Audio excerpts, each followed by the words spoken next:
Hi hello నమస్తే welcome to our channel Telugu రాజ్యం. నేను మీరామ్. నారాయణ, శ్రీ చైతన్య ఈ రెండు పేర్లు చదువుకే కాదు అటు పిల్లల మరణాలకు కూడా బాగా గట్టిగా వినపడుతున్నాయి. ఈ మధ్యకాలంలో గత 2 నెలల్లోనే సుమారుగా ఒక 4 నుంచి 5 మంది పిల్లలు జస్ట్ ఈ హైదరాబాద్ ఈ సిటీ ప్రాంగణంలో చదువుకుంటేనే వాళ్ళు ఆత్మహత్యయత్నం చేసుకొని మరణించడం జరిగింది. అయితే అసలు ఎగ్జాక్ట్గా ఏం జరుగుతోంది, అసలు ఏం జరిగింది, హైత్ నగర్ ఈ నారాయణ జూనియర్ స్కూల్కి సంబంధించి ఒక పూర్తి స్టోరీ మనకైతే దాసరి విజ్ఞాన్ గారు అయితే వివరించబోతున్నారు. నమస్తే అన్న. నమస్తే.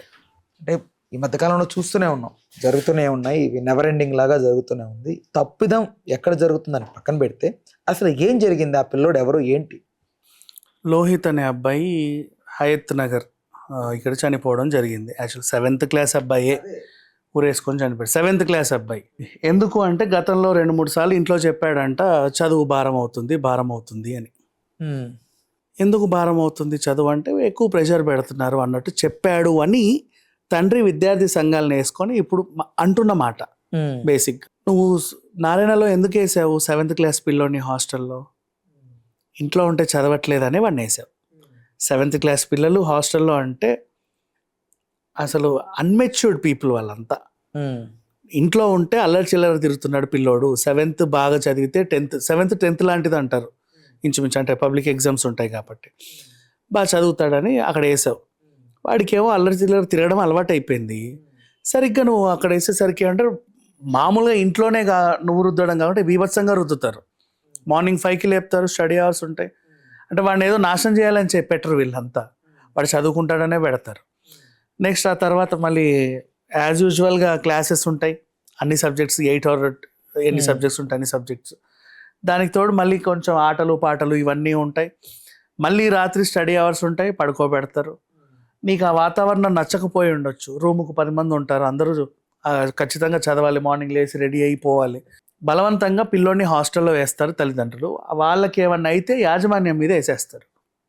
మీ వల్లే వీళ్ళకి సపోర్ట్ చేయడానికి పాపం విద్యార్థి సంఘాలు యాజ్ యూజువల్గా వస్తాయి, వాళ్ళ హెల్ప్లు తీసుకుంటారు, వాళ్ళ మీద బురద చల్లడమే. అంటే ఇప్పుడు ఏంటి, పొద్దున్న లేచినప్పటి నుంచి ఆ పిల్లోని ఏరా నువ్వు ఇంకా చావలేదా, చావు అని అటేసినట్టు, తినేటప్పుడు ప్లేట్ తీసి ఏరా చచ్చేటోడికి నీకు ఫుడ్ ఎందుకు అని లాగేసినట్టు, క్లాస్ చెప్పేటప్పుడు కూడా చావు ఎలా ఉంటుందంటే అని వాళ్ళు టీచ్ ఇచ్చేసినట్టు, 24 గంటలు వాడిని చావు అని చితకబాదినట్టు, వాడు చనిపోయినట్టుగా వీళ్ళు పోర్ట్రే చేస్తారు. చావు అని చెప్పకపోయినా చచ్చేంతలా వాళ్ళని ఇబ్బంది పెడతారు, చదవమని ఫోర్స్ చేస్తారు. చదవమని చెప్తారు, ఇబ్బంది పెట్టరు. మీ నాన్న ₹1,00,000 మాకు ఇచ్చి ఇక్కడ ఎందుకు వేసాడు, నిన్ను చదివించమని.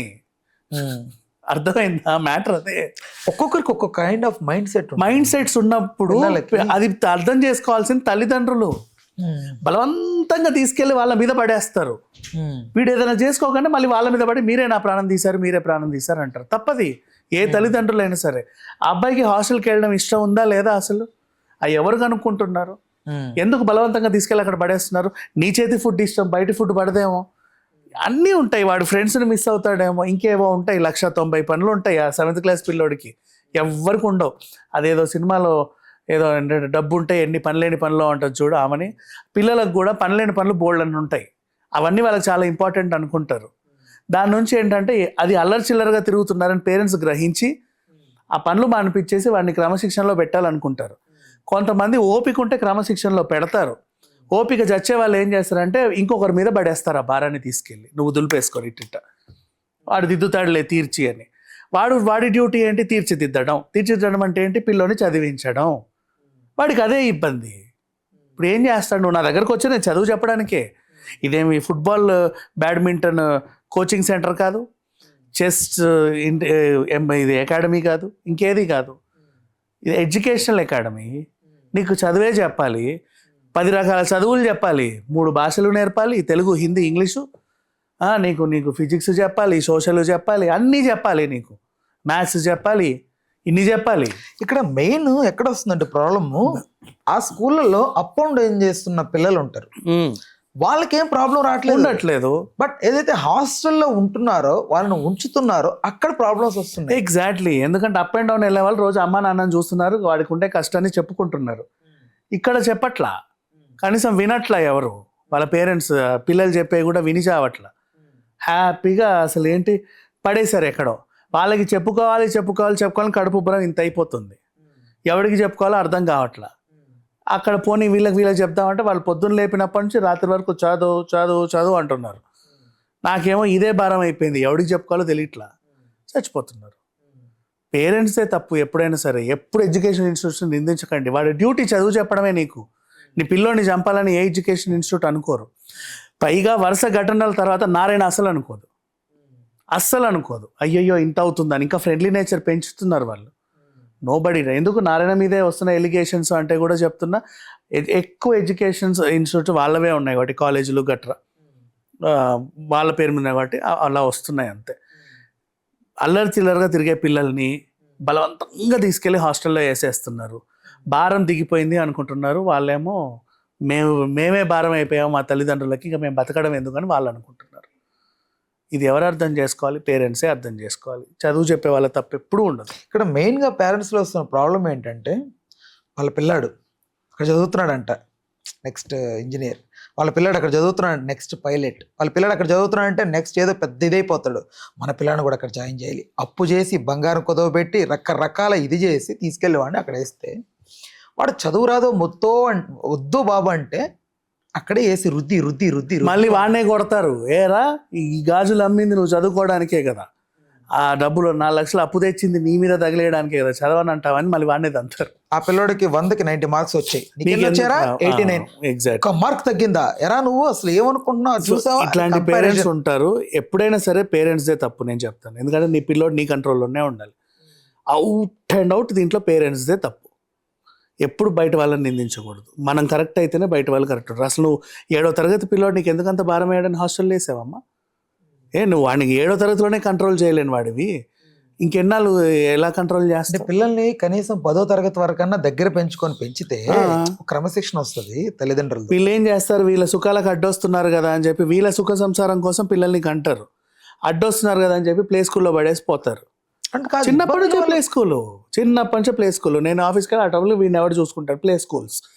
వాడికి ఆయానే తల్లిలా చూస్తాడు. వాడు అలా పెరుగుతా ఇంతకు పొద్దున వెళ్ళినారు మమ్మీ డాడీలు రాత్రి వచ్చారంటే ఇంత జీవులు వచ్చాయి మా ఇంటికి అని ఏడుస్తారు వాళ్ళు.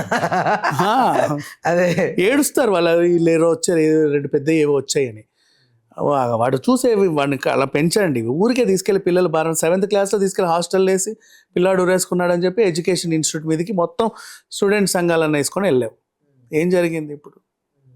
పోయినా నీ పిల్లోడు ప్రాణమైతే రాదు. తప్పు వీళ్ళదే. ఎక్కడ వీళ్ళనే కాదు, ఎవరు ఆత్మహత్య చేసుకున్నా నేను తల్లిదండ్రులదే తప్ప. కానీ టీచర్స్ది ఒక తప్పు చెప్తా, యాజ్ ఎ పర్సనల్ ఎక్స్పీరియన్స్ ఇది నాకు. నేను స్కూల్లో 4th స్టాండర్డ్ చదువుతున్న టైంలో ఎవరైతే ఆ ఫీజులు కట్టించుకుంటారో ఆవిడ క్లాస్ రూమ్కి వచ్చి ఎవరైతే ఫీజులు కట్టలేదో డిలే చేశారో వాళ్ళందరినీ లేపుతున్న క్రమంలో నన్ను లేపారు. నేను లేచాను. అప్పుడు మాకు కొంచెం ఫైనాన్షియల్ సిచ్యువేషన్ బాగాలేక లేస్తే వేరుగా ఆఫీస్ రూమ్కి తీసుకెళ్ళి అక్కడ 2 దెబ్బలు ప్రిన్సిపల్ కొడితే ఆఫీస్ రూమ్ బయట నిలబెట్టేశారు.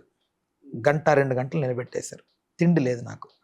ఆ టైంలో అందరూ స్కూల్లో అటు ఇటు తిరుగుతున్న పిల్లలు అవ్వనివ్వండి, లంచ్ చేస్తున్న పిల్లలు అవ్వనివ్వండి, అందరూ తిరుగుతూ అలా చూస్తుంటే ఒక షేమ్ ఫీల్ ఉంటుంది. అక్కడ చచ్చిపోతాం, సగానికి పైగా చచ్చిపోతాం అక్కడ. సో విషయం ఏంటంటే వాళ్ళు ఫీజు కట్టు అని అంటారు కదా, పేరెంట్స్ కూడా టైంకి కడితే వాళ్ళు అట్లా చేయరు. బేసిక్గా చెప్పాలి ఇక్కడ కూడా పేరెంట్స్దే తప్పు, టీచర్స్ది కాదు. నీకేమో రోజు స్కూల్కి వస్తున్నావు, పంపి వదిలేస్తున్నారు, ఫీజు కట్టమంటే కట్టట్లా. అప్పుడు వాళ్ళు ఏం చేయాలి? లీవ్ పెట్టి నేను ఇంట్లోనే ఉంచుకున్నారు అనుకో, ఇక్కడ నీకు ఆ షేమ్ జరగదు.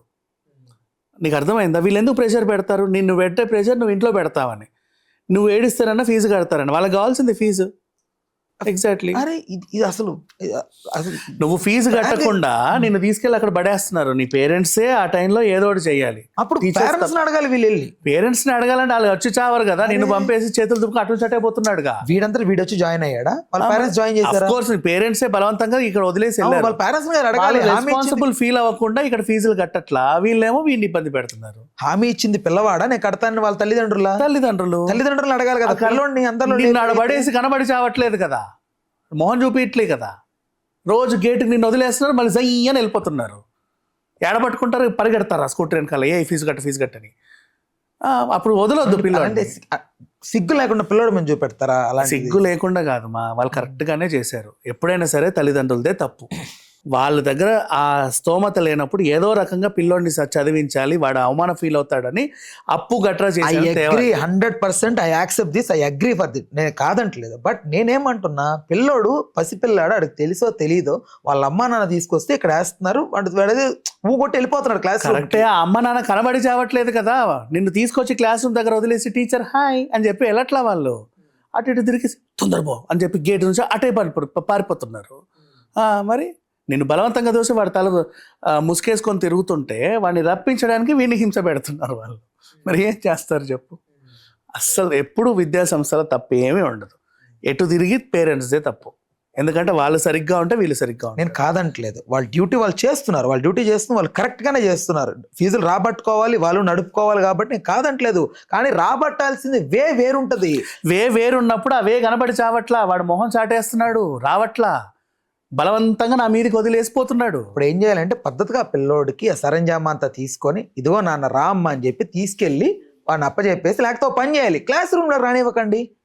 నువ్వు హాస్టల్లోనే ఉండు, క్లాస్ రూమ్ రానివ్వకు. ఫోన్ చేసి చెప్పు, అమ్మా నీ పిల్లడు చదువు చెప్పట్లేదమ్మా, ఫీజు కట్టేవారు. కానీ ఇది మన అభిప్రాయం, అందరి అభిప్రాయాలు ఒకలా ఉండవు.